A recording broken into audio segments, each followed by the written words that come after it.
Você já se perguntou como lidar com reconhecimento, expectativas e até pressão sem perder sua identidade diante de Deus? Como saber exatamente quem você é e quem você não é? No estudo de hoje, vemos João Batista no auge de sua influência sendo confundido com o próprio Cristo, mas cheio do Espírito. Ele responde com humildade, clareza e firmeza, apontando para Jesus e permanecendo fiel, mesmo diante das consequências. Acompanhe este estudo e descubra como o Espírito Santo nos conduz a viver com identidade, limites e coragem em um mundo cheio de pressões. E estando o povo em expectação e pensando todos de João, em seu coração, se porventura seria o Cristo. Respondeu João a todos, dizendo: Eu, na verdade, batizo-vos com água, mas eis que vem aquele que é mais poderoso do que eu, a quem eu não sou digno de desatar a correia das sandálias. Este vos batizará com o Espírito Santo e com fogo. Ele tem a pá na sua mão, e limpará a sua eira, e ajuntará o trigo no seu celeiro, mas queimará a palha com fogo que nunca se apaga. E assim, admoestando-os, muitas outras coisas também anunciava ao povo. Sendo, porém, o tetrarca Herodes repreendido por ele por causa de Herodias, mulher de seu irmão Filipe, e por todas as maldades que Herodes tinha feito. Acrescentou a todas as outras ainda esta, a de encerrar João num cárcere. Muito bem, queridos irmãos, aqui temos mais um aspecto do ministério de João relatado por Lucas. E eu quero com os irmãos falar a respeito de 3 situações nesses 5 versículos que nós lemos aqui, que mostram mais uma vez, como sempre Lucas faz, né? E esse é o tema do nosso estudo, da nossa série de estudos no Evangelho de Lucas, o relato do Espírito. Sempre Lucas, como eu gosto de chamar, o evangelista mais pentecostal de todos, o fio condutor da narrativa dele é sempre o Espírito, e hoje nós vamos ver aqui como o Espírito capacitou João a 3 aspectos. O primeiro deles capacitou João a entender quem ele é. Em segundo lugar, capacitou João a entender quem ele não é. É muito importante nós sabermos quem nós somos, mas também é importante saber quem nós não somos. E em terceiro lugar, como o Espírito capacitou João a permanecer em sua posição, a agir quando precisa agir, a manter as suas convicções firmes. Esse é o aspecto que nós vamos estudar hoje, vai ser bem rápido, são 5 versículos, e aí sim, na próxima semana, nós entramos na genealogia de Jesus, e aí a gente vai até o capítulo 24 de Lucas, falando a respeito diretamente de Jesus. Muito bem. Em primeiro lugar, no versículo 15, Lucas diz assim: e estando o povo em expectação, ou seja, na expectativa, a atuação de João, conforme nós vimos já desde o início do capítulo 3, tinha chamado a atenção. Ele é apresentado por Lucas como aquele que abriria os caminhos de Jesus, o cumprimento das profecias a respeito da vinda de Cristo.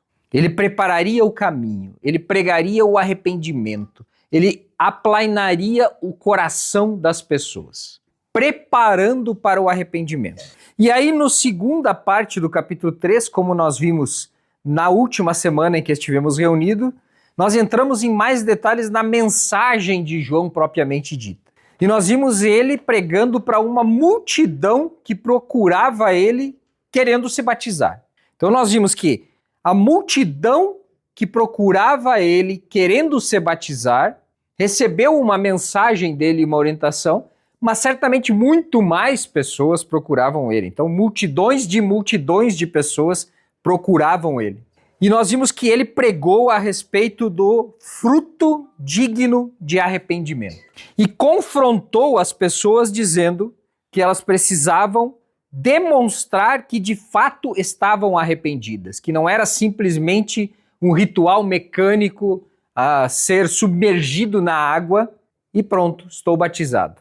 Não, peraí, você precisa demonstrar frutos dignos de arrependimento. E aí nós vimos que ele falou para 3 públicos distintos, respondendo dúvidas desses públicos distintos e destacando para cada um desses públicos quais as características dignas de arrependimento. E nós vimos que ele destacou a generosidade, nós vimos que ele destacou a honestidade e nós vimos que ele destacou a gratidão, ser grato. E aí agora nós nos deparamos com esse versículo 15. Feito tudo isso, pregando a multidões, nós podemos dizer que João se tornou alguém famoso. As pessoas iam da onde elas viviam, das suas cidades, caminhavam certamente dias em alguns casos, para ir até onde João estava pregando, para ouvir João. Se tornou alguém famoso.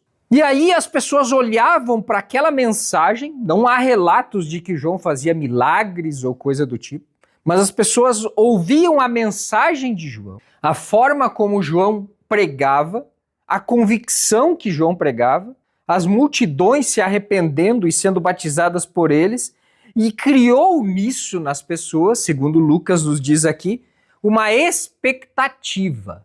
E que expectativa é essa que as pessoas tinham a respeito de João? Será que esse é o Cristo? O que é o Cristo? Lembrando, Cristo é uma palavra grega que significa ungido. É a mesma palavra hebraica para Messias. Resumo da história. João se destaca. João chama a atenção de multidões de pessoas. João, na linguagem como a gente diria hoje, viralizou. E pelo fato dele ter se destacado, as pessoas começaram a pensar, será que ele é o Cristo? Será que ele é aquele que seria enviado por Deus, o Messias? E aí nós vimos que no versículo 16, João responde a essa expectativa das pessoas. E ele começa dizendo, eu, na verdade, vos batizo com água, mas eis que vem aquele que é mais poderoso do que eu. Então aqui João deixa claro que ele entendia quem ele era. E parece meio lógico isso, né? A gente lê o texto ali, é lógico. É lógico porque a gente sabe de 2000 anos de história de pregação do evangelho que João não era Cristo. Mas e para as pessoas da época? Elas levantaram essa expectativa. E aí eu quero refletir com você, e João? Será que não era fácil para alguém na situação dele pensar, eu sou o cara mesmo? Será que o meu pai que me contou as histórias a respeito do anúncio do meu nascimento? Será que a minha mãe que contou as histórias daquele dia que eu fui circuncidado? Será que eles não se enganaram? Será que eles ouviram direito de Deus? Será que o anjo não falou que eu era o Cristo? Tá dando tudo certo na minha vida, eu tô atraindo as pessoas, eu sou o cara. Não, mas João tinha a noção clara de quem ele era. Como isso é importante, irmãos? Nós vivemos em um mundo onde as pessoas são valorizadas pelas suas conquistas, né? E a gente olha, isso é normal. Na empresa, a pessoa se orgulha das conquistas no trabalho, na sociedade é assim, mas na igreja também é assim. E é bem normal a gente, quando começa a se destacar em alguma posição na igreja, sempre aparece as oportunidades para a gente ser quem nós não somos. Sempre vai aparecer oportunidade. Pô, você é o cara. Tinha um pregador que eu não vou arriscar dizer o nome, porque eu não lembro com certeza, então eu não quero errar. Mas um pregador famoso, ele contava que as pessoas costumavam, depois das pregações dele, chegar para ele e dizer, você foi muito bem, hein? Você pregou bem, parabéns para você. E ele disse que ele costumava responder para as pessoas, o diabo também me disse isso. Nós, irmãos, precisamos entender quem nós somos, e nós somos servos. A obra de Deus não depende de nós. A obra de Deus não depende de nós. Por melhor que seja o nosso alcance, a nossa visibilidade, o reconhecimento que as pessoas têm por nós, Deus não precisa de nós um minuto sequer. Se Deus simplesmente resolver soprar e apagar o nosso nome da história, Ele pode fazer isso. E a obra dele continua sem qualquer diferença. Aproximadamente, eu nunca me esqueci, olha só quanto tempo faz e eu nunca me esqueci. Há aproximadamente uns 10 anos atrás, eu recebi um e-mail de despedida de um colega que ele estava se aposentando. E eu achei lindo o que ele escreveu naquele e-mail que eu nunca me esqueci. E ele disse: eu estou me aposentando depois de uma carreira maravilhosa e o exercício que eu propus para mim mesmo e eu quero compartilhar com vocês é: eu peguei um balde de água e eu enchi esse balde de água e eu coloquei a minha mão dentro desse balde de água. E quando eu tirei a mão do balde de água, eu vi que a água se agitou um pouco, mas poucos segundos depois a água já estava calminha, como se nada tivesse acontecido. E é isso que eu sei que vai acontecer com a minha aposentadoria. Logo, logo, vocês não vão mais lembrar de mim. E tudo vai estar calmo como aquele balde de água. Eu achei maravilhoso esse texto dele. E olha como nós também somos assim para a obra de Deus. E João tinha essa consciência muito clara.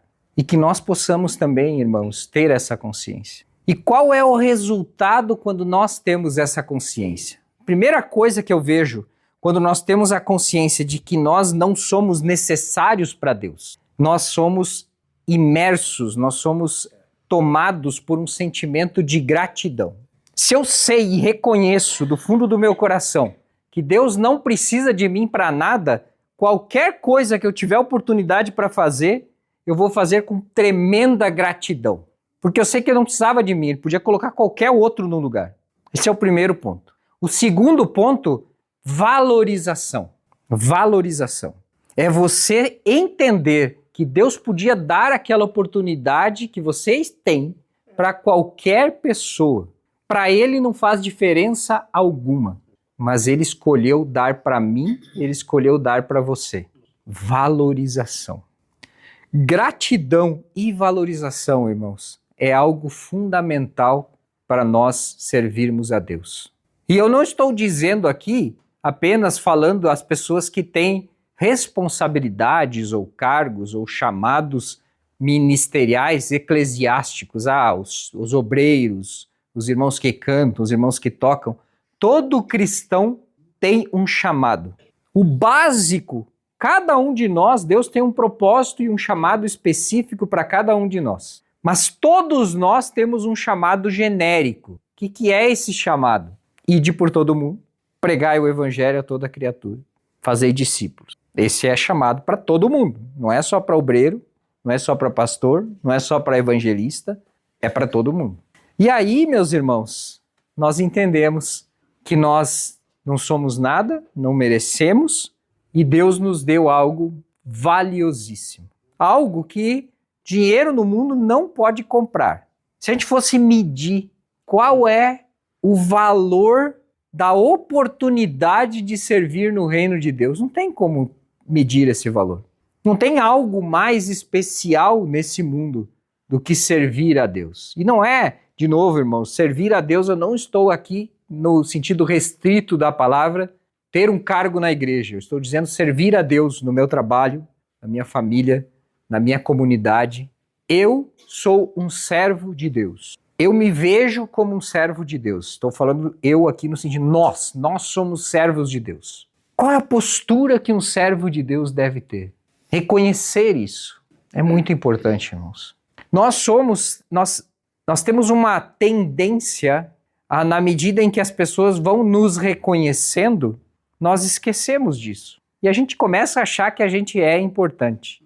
A gente começa a lembrar, puxa, eu não era ninguém, eu era um miserável, ninguém me notava, e daí começa aquela história, e agora eu estou aqui assentado entre os príncipes. A gente sempre diz isso, né? E ok, amém. Só que às vezes a gente confunde, porque quando a Bíblia diz que Deus nos colocaria sentado entre os príncipes, biblicamente falando, quem é príncipe? Os irmãos que estão sentados no púlpito? Não.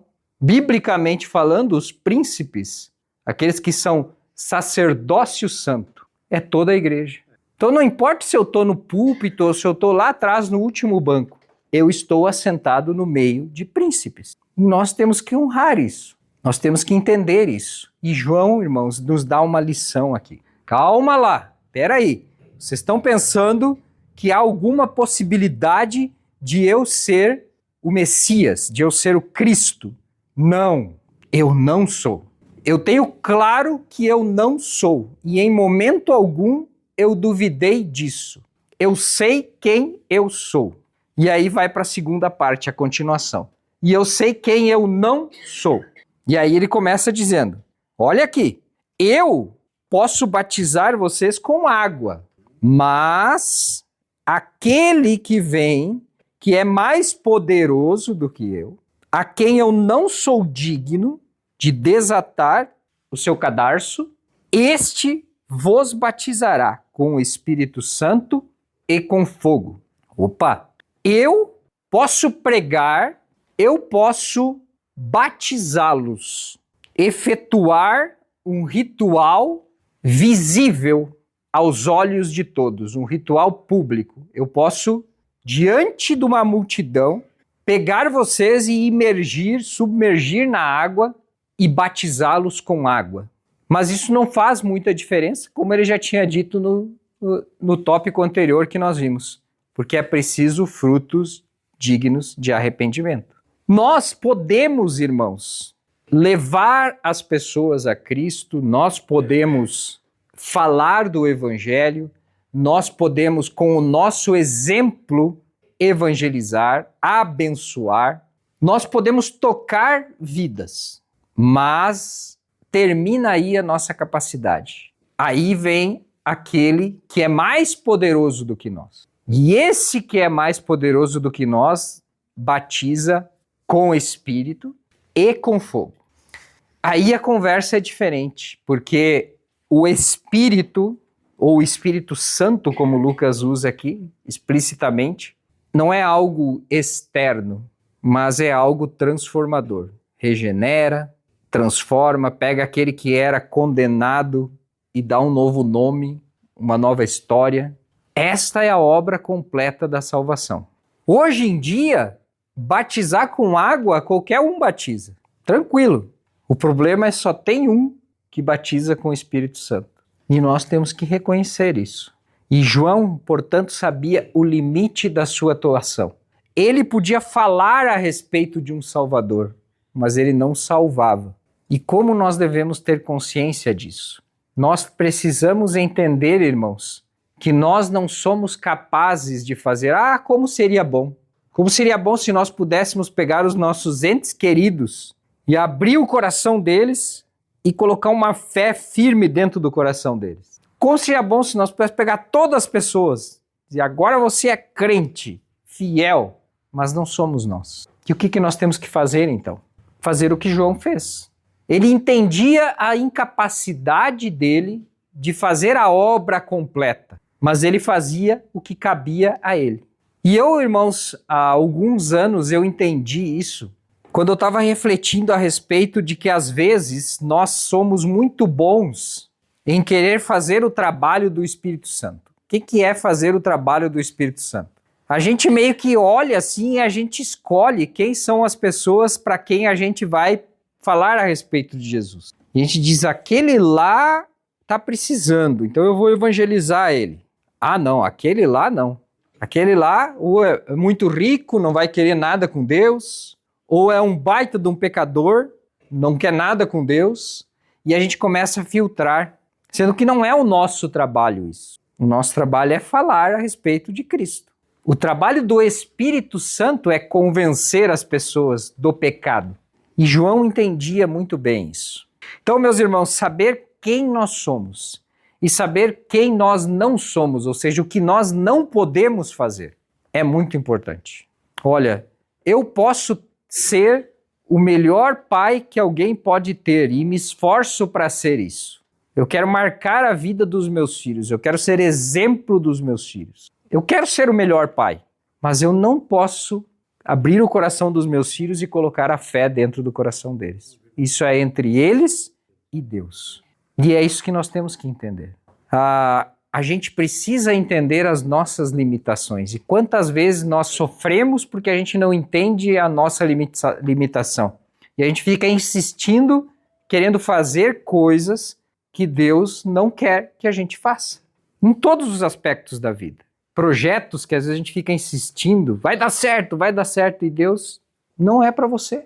Sonhos, enfim, todas as áreas da vida. A gente insiste, a gente sempre quer nós ter o controle da nossa vida. Eu falei ontem na escola dominical para os jovens, a salvação em Cristo Jesus, ela tem dois aspectos que a gente às vezes esquece. Para nós sermos salvos, ou quando nós oferecemos o evangelho para alguém, essa pessoa precisa fazer duas coisas. A primeira, aceitar a Jesus como seu Salvador, e em segundo, aceitar a Jesus como seu Senhor. E às vezes a gente quer ficar só na primeira parte. Ah, eu sou salvo. Cristo pagou os meus pecados. Eu sou salvo pela graça. Agora quem manda na minha vida sou eu. Eu faço o que eu quero, o que eu acho que é certo. Eu só preciso de um Salvador. Eu não quero um Senhor. Ah, aí que está o problema. Porque a salvação é Senhor e Salvador. E aqui João tinha isso muito claro. Já vimos aqui que João entendia quem ele era e quem ele não era. Agora, vamos ver outro aspecto, característica de João. João admoestava eles, ensinava a eles muitas outras coisas. E aí, Lucas muda o fluxo da história. Lá no versículo 19, a narrativa terminou aqui. E aí Lucas relata o começo do fim do ministério de João. Chegou o momento de João sair do palco. Lucas começa a preparar agora a saída de João e a entrada de Cristo no palco. E aí Lucas diz assim, havia um tetrarca, lembra que eu expliquei o que é tetrarca? O reino de Herodes o Grande foi dividido em 4 reinos, por isso tetra, 4. Cada um dos seus filhos inicialmente ficou com um desses reinos, e o seu filho, o Herodes Antipas, era, portanto, um desses tetrarcas. Então, tetrarca significa rei de uma 4ª parte. Esse tetrarca, chamado Herodes, que nós sabemos historicamente que é o Herodes Antipas, ele foi repreendido por João por causa de Herodias, uma outra mulher chamada Herodias. E aí Lucas dá um detalhe aqui. Essa tal de Herodias era mulher do irmão de Herodes, chamado Filipe. Só que o negócio é mais feio ainda. Então, primeiro ponto aqui. O que João está fazendo aqui, ele está repreendendo Herodes Antipas pelo adultério, pela prática do adultério. Herodes Antipas era casado com uma mulher chamada Aretas, ou filha de um cara chamado Aretas. O nome da mulher eu não sei. Aretas IV era o nome do cara. Ele era casado, só que aí ele estava vivendo com uma mulher chamada Herodias. Lucas aqui nos diz que essa mulher era filha do meio-irmão de Herodes Antipas, chamado Filipe. Então era cunhada, digamos assim, de Herodes. Então, não era só um adultério, era um adultério com a cunhada. Mas a coisa fica mais feia ainda. Essa Herodias, por que será que ela tinha o nome Herodias, né? Estranho. Que coincidência, né? Herodes e o nome da mulher é Herodias. Ela tinha o nome Herodias porque era homenagem ao avô dela, Herodes. Ou seja, essa Herodias era filha de um cara chamado Aristóbulo, que também era filho do Herodes o Grande. Então essa tal de Herodias não era só cunhada de Herodes Antipas, ela era sobrinha de Herodes Antipas. Era filha do outro irmão dele, chamado Aristóbulo. E aí João não se conforma com isso. E João vai lá e repreende Herodes, o grande, o tetrarca, o chefão, repreende ele por esse pecado. E aí, como nós vimos na história aqui, Herodes tinha feito muita coisa má. E aí, para acrescentar mais um item nessa lista de coisas más que ele tinha feito, ele prendeu e encerrou João num cárcere. Obviamente, nós já sabemos o final dessa história, né? Sabemos que depois João foi morto por Herodes. Até aqui, Lucas ainda não fala sobre isso. Qual que é a lição que nós aprendemos aqui, irmãos? João estava ótimo, como eu falei no início, viralizando, surfando a crista da onda. Ele podia ter deixado o Herodes quietinho, não podia? Para que mexer? Cutucar a onça com vara curta? Deixa eu aqui no meu ministério e deixa ele lá. Eu não incomodo ele, ele não me incomoda. Eu faço de conta que não vi. Deixa eu tocar Ué, Eu tenho muita coisa para fazer na obra de Deus. Deixa eu fazer a coisa aqui na obra de Deus. Eu vou mexer com o homem lá, ele vai me prender, e aí? Não posso fazer a obra de Deus. Tem coisas, irmãos, que nós não temos escolha. E uma coisa que nós não temos escolha é fechar os olhos para o pecado. Tá tudo muito certo na minha vida. Eu estou trabalhando a Deus. Deixa só passar esse errinho. Eu faço aquele dos macaquinhos, né? Um com a mão na boca, outro com a mão no olho, outro com a mão no ouvido. Eu não vi, não falei nada, não ouvi nada. A postura de João aqui é totalmente diferente. Ele sai da onde ele estava e ele vai denunciar Herodes. E a frase que eu coloquei aqui, que os irmãos receberam lá no convite que eu mandei, João optou por permanecer ou ser preso, mas ter a consciência livre do que ser livre e ser um prisioneiro da covardia. João mostrou para nós que é preciso coragem para enfrentar o pecado. E nem sempre, irmãos, quando nós nos posicionarmos com coragem, provavelmente nós vamos arrumar mais inimigos do que amigos. O sinal, Jesus Cristo falou sobre isso. Qual é o sinal de uma igreja bem-sucedida? Uma igreja bem-sucedida não é uma igreja que o mundo ama. Uma igreja bem-sucedida é uma igreja que o mundo odeia. Quanto mais a igreja é amada pelo mundo, mais essa igreja está afastada do evangelho. Não há negociação. Eu já falei para vocês aqui, tem um livro muito bom a respeito disso, que os irmãos podem ler, do Gutierrez Siqueira, um jovem teólogo, que eu já falei também a respeito aqui, e ele pesquisou dados históricos e ele mostrou crescimento da igreja ao longo da história. Aconteceu na Europa, está acontecendo nos Estados Unidos, e se Deus quiser, não vai acontecer no Brasil. Na medida que a igreja começa a virar a maioria na sociedade, não é a igreja que vence, é o mundo que entra na igreja. Pesquisa científica, comprovada por números. Aconteceu na Europa, cresceu, virou, todo mundo é crente na Europa. Ah, então a Europa seria uma maravilha. Olha lá como é que está a Europa. A grande maioria ateu. Há 50 anos atrás, todo mundo crente nos Estados Unidos. Olha como é que está os Estados Unidos. E agora a gente se orgulha que a maioria é crente no Brasil. Então, quando a igreja ocupa a maioria, a igreja está, na verdade, perdendo. Então, João entendia isso. E nós precisamos, irmãos, ter essa coragem que João tinha. Coragem de condenar o pecado, de nos posicionar contra o pecado. Isso é errado. Isso não é santo. Isso é pecado. E, obviamente, nós vamos pagar o preço disso, mas que Deus nos abençoe. Portanto, irmãos, saber quem nós somos, saber quem nós não somos e saber nos manter firmes. A gente só pode fazer isso se o Espírito Santo nos capacitar. Por isso que eu coloquei o título, o Espírito Santo nos capacitando a saber quem nós somos, quem nós não somos e a nós permanecermos. Amém, irmãos? Deus abençoe, vamos nos colocar em pés. Querido e amado Deus, em nome de Jesus Cristo, eu te agradeço pela sua palavra, pelo teu Espírito Santo. Obrigado, Pai, pela vida de João e esse exemplo que ele nos deixou. E agora, Pai, eu peço que nós possamos viver essas verdades que aprendemos aqui hoje. Abençoe, Senhor, para que nós tenhamos consciência de quem nós somos, mas também tenhamos consciência das nossas limitações, tributando a Ti, Senhor, toda a glória, toda a graça, toda a bênção.